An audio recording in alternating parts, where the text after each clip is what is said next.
Senator Hughes. Thank you, Madam Deputy President. I rise today to respond to the Governor-General's address and acknowledge the government's focus on improving and delivering the NDIS.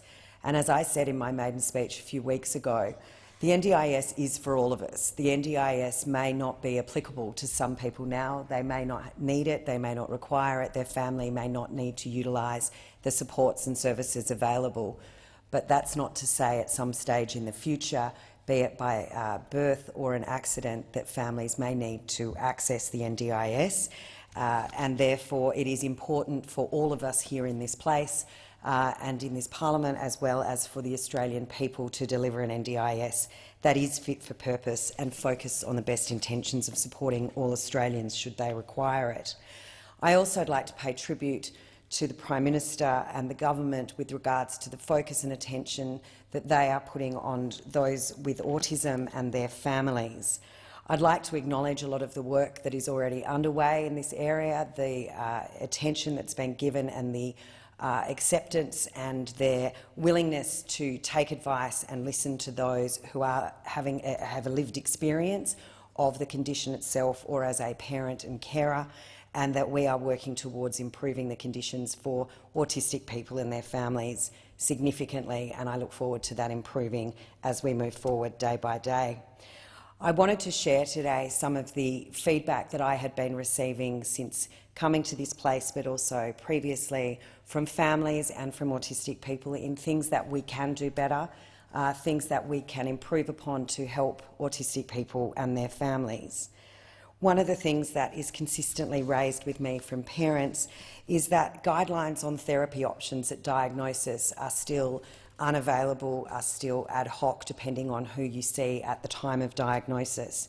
And whilst autism has a high profile, and I'd like to think sometimes I may have had something to do with that, but we talk about it a great deal and there are lots of people who advocate very strongly for it. But unfortunately, a lot of these invisible and developmental disabilities are still often poorly resourced at the diagnostic stage. Improved access to guidelines around therapy options should be made available and worked towards, with directions providing more clearly to parents at a time that is of considerable grief. Whilst at the time of diagnosis, being a parent myself, it would be wonderful to hear that things will get better and that this is not the end of the world. It is difficult for a lot of parents to come to terms with that at the time, because their ideal of what their child and what their child's future was going to look like all of a sudden looks very, very different. And so at that time of confusion and grief, it would be helpful for parents to be receiving a lot more guidance throughout the therapy options and choices that they need to make. There are resources available, and I'd like to acknowledge the government's website, Raising Children. These are very, very good resources. Unfortunately, though, they're not often made aware of parents at the time of diagnosis. I'd also like to see, and a lot of parents and those that have worked in the space for a considerable amount of time, a focus to come back on the capacity building rather than therapy-based.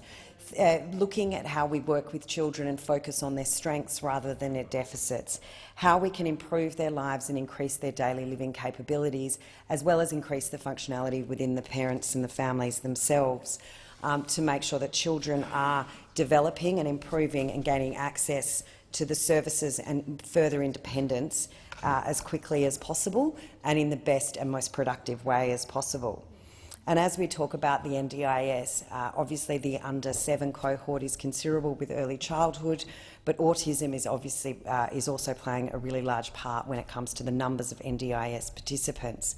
And one of the positive step forwards that I'm looking forward to seeing is disability-specific planners, so that people will be able to see a planner who actually has a previous knowledge of that disability, of that condition, and so the parent is not having to go in advocating for their child, but also having to educate the planner on what the disability means and what the therapy options that are required.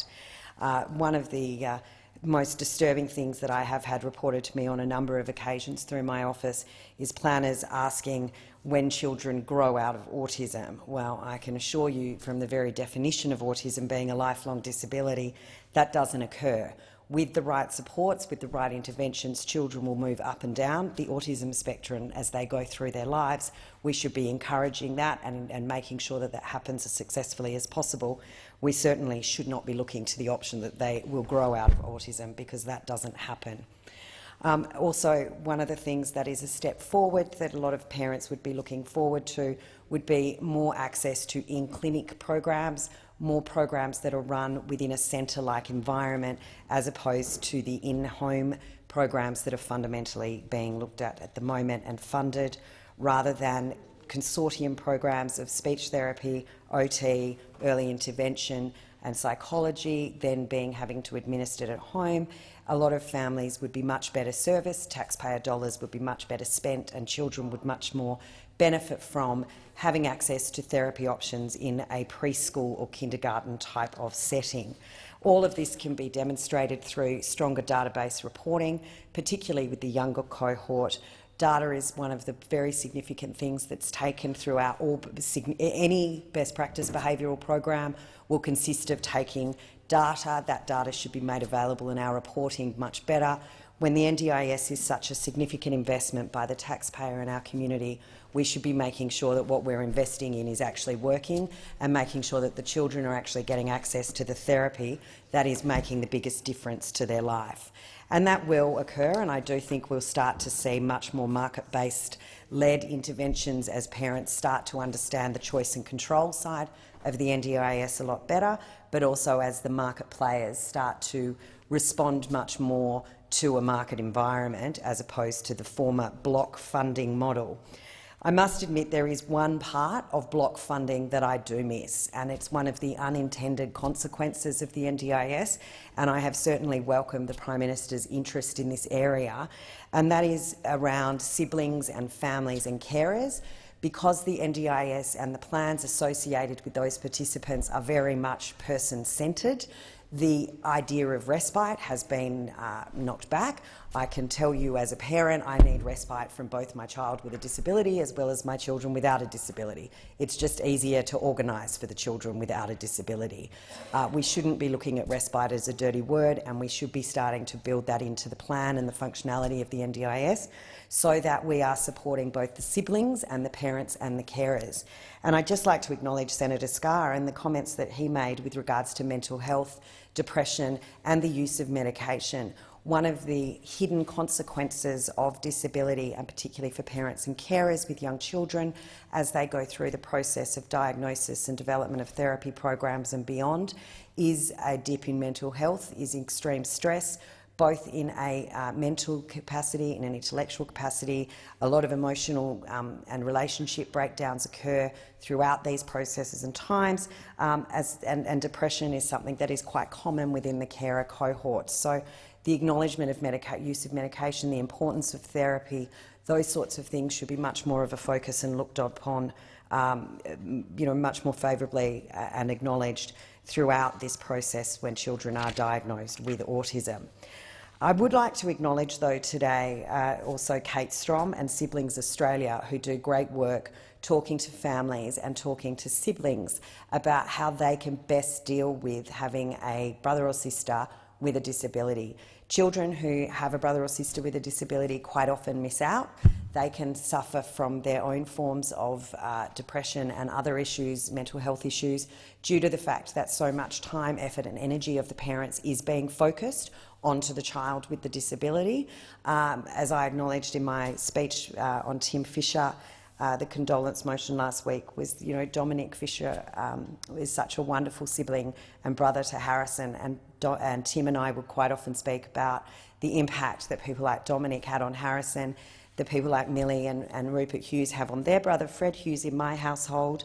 I know how important Claire Fraser is to Jack, and a number of other children who are just wonderful, wonderful carers, wonderful influence and mentors to their children with a disability, as well as such great supports to their parents. But I would just like to acknowledge three wonderful autistic individuals and the contribution that they make to the Australian society and community in general. Firstly, I'd like to acknowledge Tim and Judy Sharp. Tim is a brilliant artist, an autistic man with a mother who is just an absolute dynamo, but Tim is the developer of Laserbeak Man. Laserbeak Man has an incredible following from his art, but has also been developed into a play which is currently playing around Australia. with regards to the hero Laserbeak man who lives in Power City, the most beautiful city in the world, and he uses his laser to turn bad into good. Sorry? It's not quite Adelaide. I think it might have been Moree for a while there, but unfortunately it hasn't rained to clear the air. As an old Adelaide girl, though, I will give that to you, Senator Farrell, being born in Adelaide. It's a pretty good place to start. But Tim and Judy Sharp really demonstrate what can be done when you work together as a family and a unit and create a successful business and go on to influence and inspire so many other families. To Sam Best and his parent James Best and Benison O'Reilly, I mentioned Benison in my maiden speech, who literally wrote the book on autism with the Australian Autism Handbook, both volumes 1 and 2. But Sam, her son, and James, her husband, travelled to Africa a couple of years ago and wrote a book and took a documentary, or made a documentary of their experiences, demonstrating how the neuroplasticity of the brain still in teen years can mean experiences and independence can be opened up when challenges are put in front of children who far too often parents are told will never achieve much. So to Sam Best, who made such a great leap forward in his own development but showed so many parents and other children, when you do challenge your teenagers, it's not just for the younger children, what advances you can make. I'd like to also acknowledge Chris Varney, an autistic adult, who has set up the I CAN network, which is so important, offering mentoring to other children on the autism spectrum and providing an autistic body in itself. And I think that if we can get those outside of the autistic community can start to really get a better understanding of the contribution that autistic people make, the supports that they require to often make those contributions, but the supports that they can so often provide to each other, we will just make this community and their lives so much better and so much better for their families moving forward. So I'd like to again just finish up paying tribute to the Prime Minister and the government, their focus on the NDIS, their assurances that it will be fit for purpose and that we will make that it will focus on ensuring that all Australians have the opportunity, should they need it, to require the services and supports going forward, that they are available. Thank you. Thank you, Senator Hughes. Senator Seselja.